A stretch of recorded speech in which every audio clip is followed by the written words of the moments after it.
Dekona o ya deko, dekona o ya deko, dekona o ya deko, dekona o ya deko. Godo Godo était un grand royaume pas comme les autres. Il devait sa renommée à un gigantesque capoquet qui trônait en son milieu. Tous les jours, quand le soleil était au zénith, dès que l'oiseau battait les ailes et venait s'y poser pour donner un vibrant concert qu'on pouvait entendre au-delà du fleuve au nord et même au-delà de la forêt au sud. Son chant était si mélodieux que quand il fredonnait les quelques notes, tout le royaume tendait l'oreille et l'écoutait religieusement. Cet oiseau était réglé comme une horloge que lorsqu'il commençait à fredonner ces belles mélodies, tout le village savait qu'il était midi pile. Mais que l'oiseau jouissait d'une forte popularité. C'est pour cette raison que les petits animaux tels que les rats, les souris, les écureuils, les pintades, les coqs, les poules, les canards et bien d'autres l'avaient voté par acclamation pour le porter à la tête de leur clan. Au même moment où les petits animaux se rendaient aux urnes pour désigner leurs dirigeants, les mastodontes de la forêt et de la brousse, à savoir les girafes, les loups, les phacochets, les buffles, les zèbres, les léopards, les guépards, avaient désigné Dolly l'éléphant comme leur chef incontesté. Les jours, les semaines, les mois, les années passèrent. La vie se la coulait douce et agréable à Godo Godo. Les habitants, en l'occurrence les petits et les grands animaux, cohabitaient en parfaite harmonie. De la même manière que leurs sujets vivaient en bonne intelligence, leurs deux grands chefs collaboraient et s'entendaient bien. Jamais une seule fois, ils ne s'étaient palabrés. Un jour, ces deux autorités suprêmes décidèrent d'organiser leur partie de chasse. Pour cela, ils ramassèrent leurs besaces dans lesquelles ils rangèrent flèches, fléchettes, filets, coupe-coupe et fusils de fabrication traditionnelle bandoulière. 1, 2, 1, 2, 1, 2, 1, 2, à la queue leu. Ils se mirent en route. Un peu plus loin, ils arrivèrent au bord d'un grand fleuve, long et large à perte de vue. Pendant la traversée, dès que l'oiseau avait toutes les peines du monde, qu'il avait peur de se noyer. Et que faire donc? Dolly l'éléphant était obligé de voler à son secours pour l'aider à passer de l'autre côté de la rive. Puis, 1, 2, 1, 2, 1, 2. En avance devant, ils reprirent leur marche. Un peu plus loin, dès que l'oiseau qui traînait les pas derrière n'avait Dieu que pour les grosses pattes de Dolly l'éléphant qui marchait tantôt d'une manière saccadée, tantôt clopin-clopon. Quand il voyait cela, il riait intérieurement en disant « Quel gabarit! Quelle carrure!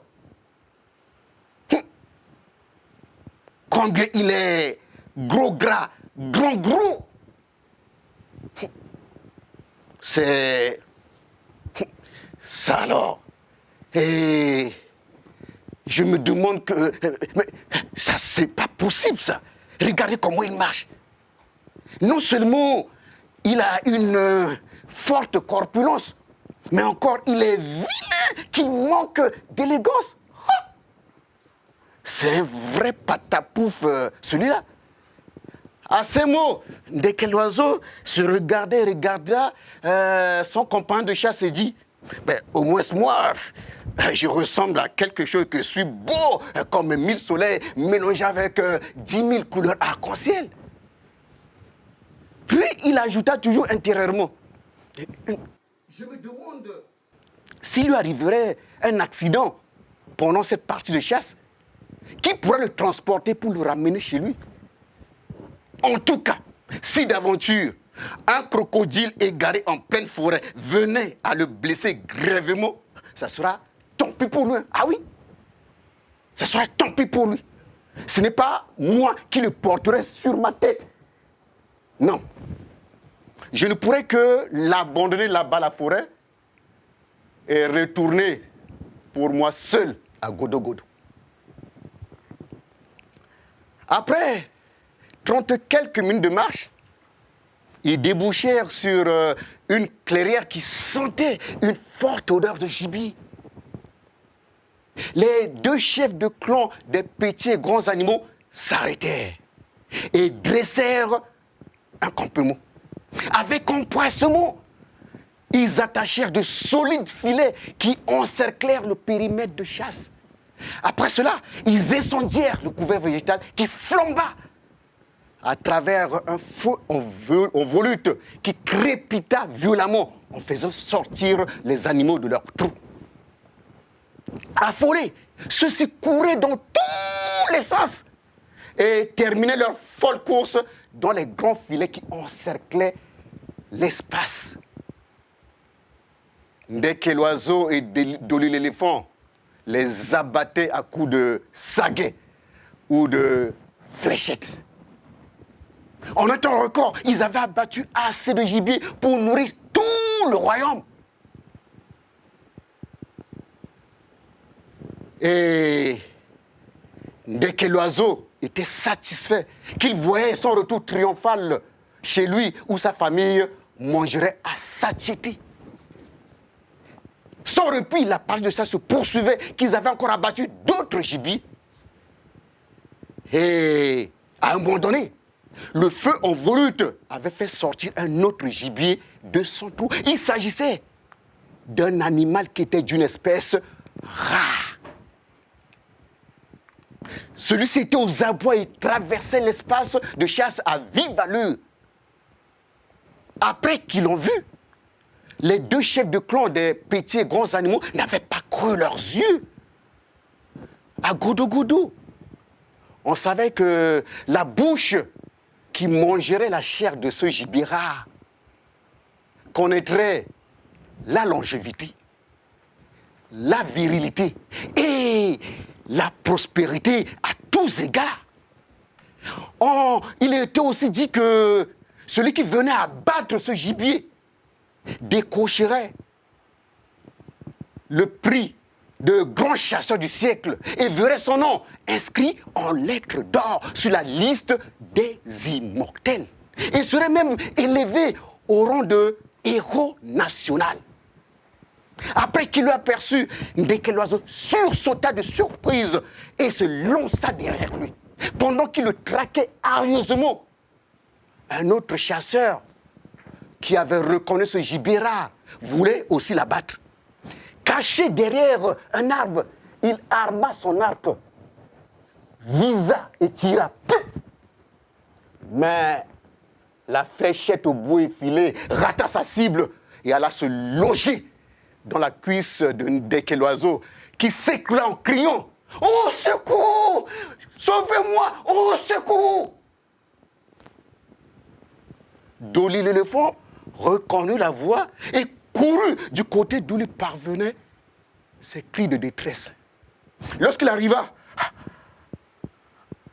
il trouva Ndeke l'oiseau qui gisait dans une nappe de sang.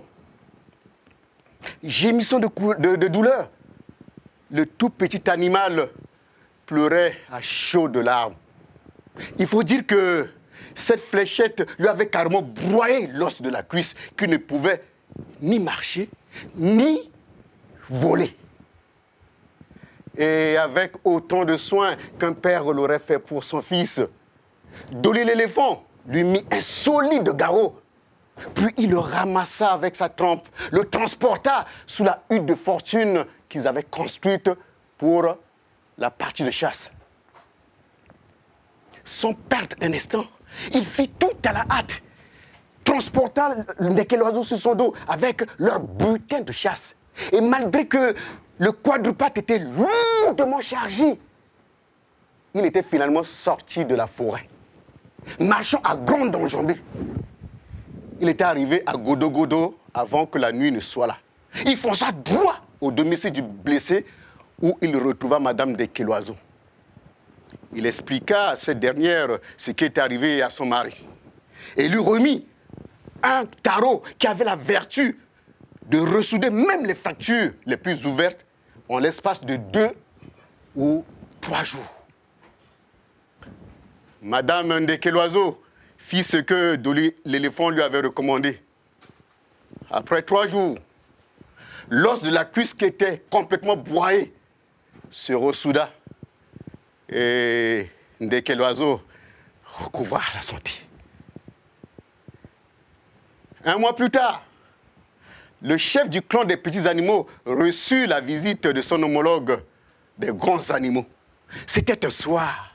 Après que la nuit s'est bien installée, ils s'assirent autour d'un feu. Après un repas pris ensemble, ils passèrent de bons moments dans la causerie pour ne se quitter qu'à 1 heure avancée. Après le départ du gros gras animal, Ndeke-l'oiseau se confia à sa femme avec force détail. Il lui expliqua tout ce qu'il pensait de mal sur Dolly l'éléphant, son compagnon de chasse. Tu sais, chérie, là-bas, la forêt, j'étais derrière et lui devant. Quand je voyais son gabarit et ses grosses pattes qui martelaient lourdement le sol, je me manquais intérieurement de lui. Mais pourquoi? Je ne sais pas. Je te dis que pendant tout le trajet, je riais intérieurement quand je voyais Dolly l'éléphant marcher lourdement. Ah bon? S'exclama Madame Ndeke-l'oiseau. Oui! Je te dis que non seulement je me manquais de lui, mais je le traitais de vilain pas beau, de gros là, d'imbécile heureux, de je ne sais quoi encore. Ah bon? S'exclama de nouveau Madame Ndeke-l'oiseau. Oui, chérie. Dieu merci que je n'avais pas ouvert la bouche. Ah bon? Oui, oui. Tu sais, chérie, la langue est comme le feu qui incendie vite. Oui! La langue peut être la civière de son maître. Exactement. Avoua Ndeke-l'oiseau qui poursuivit. Tu sais, chérie, c'est pour ces raisons que les doyens de chez nous ont dit langue crapaud trahit crapaud. Quand je pense à l'accident et à l'assistance que Dolly l'éléphant m'avait apportée, je comprends mieux maintenant que dans la vie, il faut être prompt à écouter et lent à parler. Autrement dit, il faut réfléchir par 4 fois et remuer 7 fois sa langue dans la bouche avant de parler, chérie.